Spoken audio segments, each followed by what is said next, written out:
Area 51, जिसे हम सामान्य तौर पर इसी नाम से बुलाते हैं, जो इसका रियल नेम नहीं है। इसका रियल नेम है Nevada test and training range और ये यूएस के नेवाडा रीजन में मौजूद है। वर्ल्ड वॉर 2 के समय एरिया 1, एरिया 2 ऐसे कई सारे एरियाज मौजूद थे जिसमें न्यूक्लियर बॉम्ब की टेस्टिंग की जाती थी, और एक स्पेसिफिक एरिया 51 उस समय की टेस्ट प्लेस ही थी। पर वहाँ पर जितने भी एरियाज थे, कोई भी एक्टिविटी रजिस्टर नहीं की गई थी। पर इस स्पेसिफिक एरिया 51 ही ऐसी एकमात्र जगह थी जहाँ पर कई सारे रहस्यमय घटनाओं की रजिस्ट्री की गई है। साल 1997 में कोस्ट टू कोस्ट AM, जो कि एक रेडियो शो था, उसमें एक आदमी रियल टाइम फोन कॉल में आया और एक क्लेम किया कि वो पहले एरिया 51 में काम करता था। सुनिए उस रेडियो की recorded clip. Line, you're on the air. Hello. Hello, Art. Yes. Hi. I don't have a whole lot of time. Well, look, let's begin by finding out whether you're using this line properly or not. Area 51. Yeah, that's right. Were you an employee or are you now? A former employee. Former employee. I was let go on a medical discharge about a week ago, and I've kind of been running across the country. Oh man, I don't know where to start. They're gonna they'll triangulate on this position really soon. So you can't spend a lot of time on the phone, so give us something quick. Okay. Okay. What we're thinking of as aliens are they're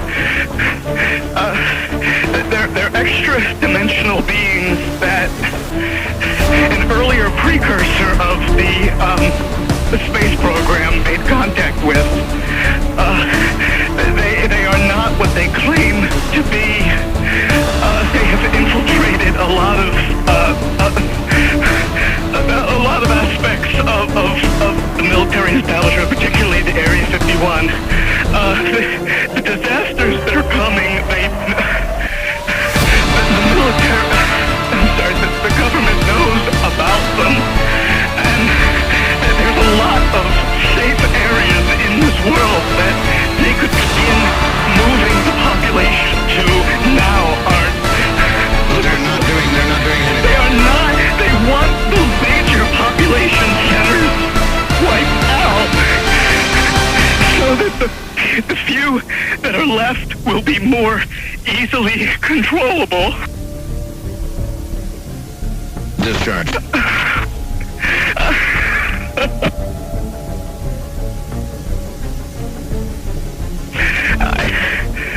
I started getting. इसके बाद radio show पर live ही phone call cut हो जाता है और उस अनजान इंसान का क्या हुआ ये किसी को भी आज तक पता नहीं चला। और उसकी बातों पर ध्यान दिया आपने, इंटर डायमेंशनल बीइंग्स की बात की उसने।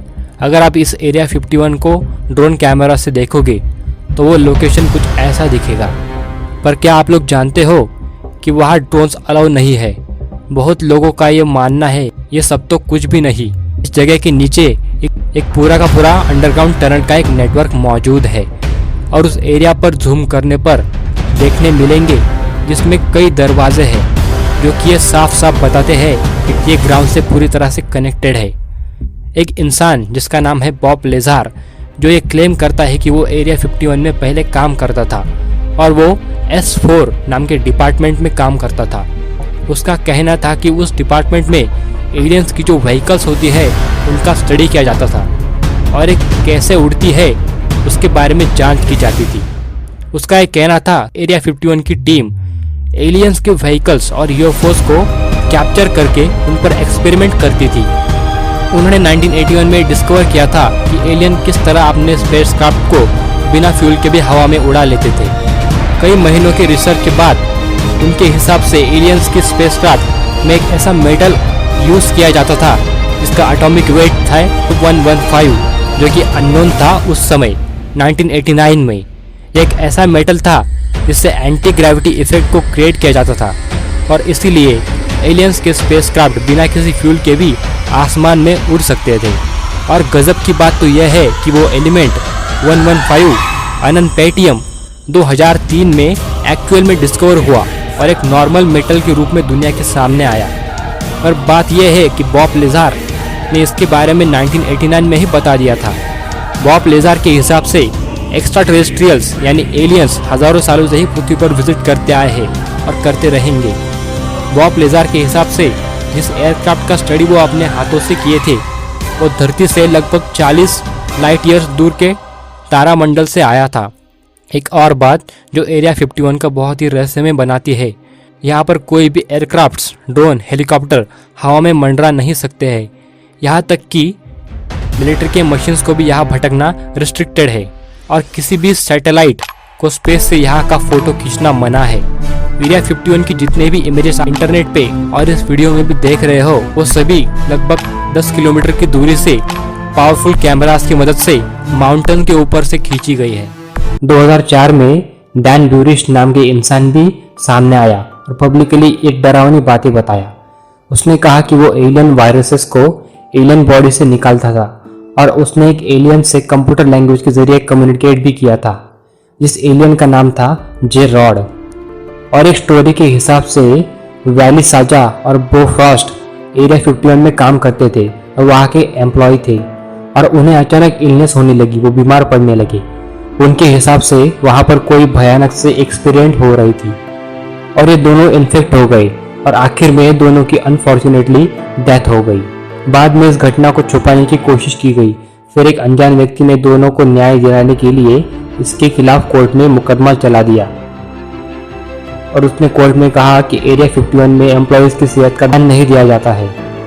पर उस समय तो एरिया 51 को रियल माना ही नहीं जाता था, इसलिए कोर्ट भी इस केस को टाल दिया। पर आखिरकार कुछ डॉक्टर्स ने उनकी बॉडीज को चेक किया हाईटेक मशीन्स की मदद से, और डॉक्टर समझा नहीं पाए कि उनके शरीर में ऐसी कौन सी चीज़ है जो एम्प्लॉयज की मौत का कारण बनी। जो सब्सटेंसेस उनकी बॉडी में मिला वो इस दुनिया का था ही नहीं और आज तक ये रहस्य है कि उनकी बॉडी से मिली चीज़ आखिर थी क्या। अगर आपने चैनल को सब्सक्राइब नहीं किया जल्दी से कर दो। अगर ऑलरेडी कर दिया है तो वीडियो को लाइक करिए और शेयर करना बिल्कुल ना भूलें। फिलहाल के लिए आज की वीडियो में बस इतना ही। मिलते हैं अगले वीडियो में, तब तक के लिए अलविदा। जय हिंद।